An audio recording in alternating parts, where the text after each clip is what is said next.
السلام عليكم الخوت، نهار جديد فلوق جديد. جينا ندوي في واحد الموضوع بين بيلي.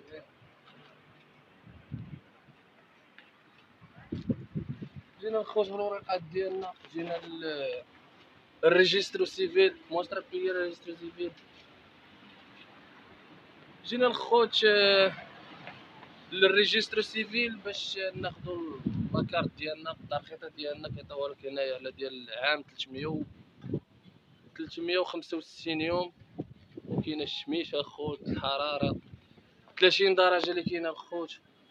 والمشكله الخوت اللي كاين طاري من 2020 حتى 2023، هاد السنوات هذه الاخيره الشيء اللي هاجوا على الاجانب بزاف، البيروانو، البرازيليرو، الارجنتينيين، الكولومبيين، الاوروغواي، كيجيو هنايا كيخدموا هنايا، ما عندهم اتفاقيه ديال امريكا اللاتينيه، كيجيو بين حيدوا شويه الخوت في الشمس،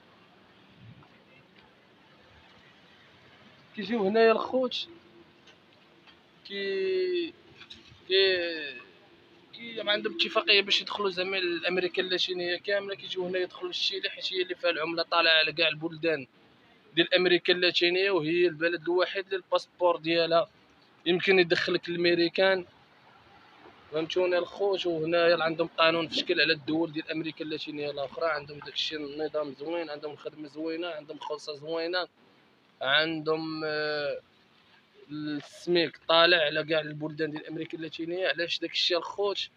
كاينين الاجانب بزاف، راه بزاف ديال الناس الخوت واخا مجوجين، واخا ما عرفتش شنو، كيدفعوا الاوراق ولا كيدفعوا الفيزا، وحتى تكون مجوج بشي شيليه ولا شي حاجه هما كيعطيوش الفيزا. باش تعرفوا الخوت، انا راه وقع لي هذا المشكل هذا وجوج مرات وما عطاونيش الفيزا. هادشي اللي كاين الخوت. بغيت ندير لكم الفيديو قصير باش تعرفوا شنو هو الكيل الجديد في الشيلي 2023.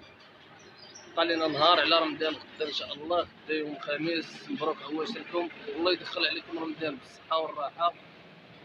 وهادشي اللي كاين الخوت. دابا كاينين الاجانب بزاف كيدخلوا كيدفعوا الاوراق، هادشي اللي داخل بلا باسبور، اللي داخل بلا اوراق، اللي داخل السياحه وكيقلب على خدمه، كيقول لهم انا بغيت نبقى عندي، حيت هنايا ما كيصيفطوش بنادم، المهاجرين ما كيصيفطوش بحالاتهم، خليهم غير ما تجبدش لهم صداع، ما تجبدش لهم مشاكل، خدم على راسك، عيش الحياه. ما يصيفطوك واخا تكون مهاجر، ما يصيفطوكش بحالاتك.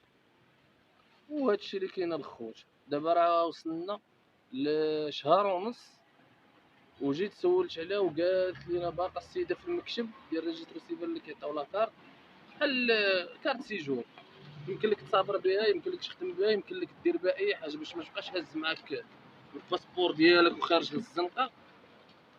ما تهزش معاك الباسبور ديالك وتخرج للزنقه تخاف لا يطيح لك ولا شي حاجه، كتهز معاك هذيك لاكارت تخدم بها، دير بها اي حاجه، فهمت؟ وقالوا لنا باقي ما خرجاتش حيت كاينين الاجانب بزاف. وهادشي اللي كاين الخوت. بغيت ندير لكم فيديو قصير باش تعرفوا شنو هو كاين، باش تعرفوا الجديد اللي كاين في 2023 في الشيلي. ونحبسوا الفيديو ديالنا وملي تخرج لنا ان شاء الله هاد لاكارت، راه غادي نوريكم كيفاش دايره ولاش كيطليق مزيان، ونقول لكم المعلومات كاملين. وغدا ان شاء الله غنصوروا فيديو جديد باللباس التقليدي ان شاء الله لغدي رمضان، اول يوم في الشيلي، اول يوم بعيد على والدينا وعلى احبابنا، والحمد لله والشكر لله. هادشي اللي كاين. اللي عجبو الخوت الفيديو هذا كندير لايك، ابوني، وبارطاج.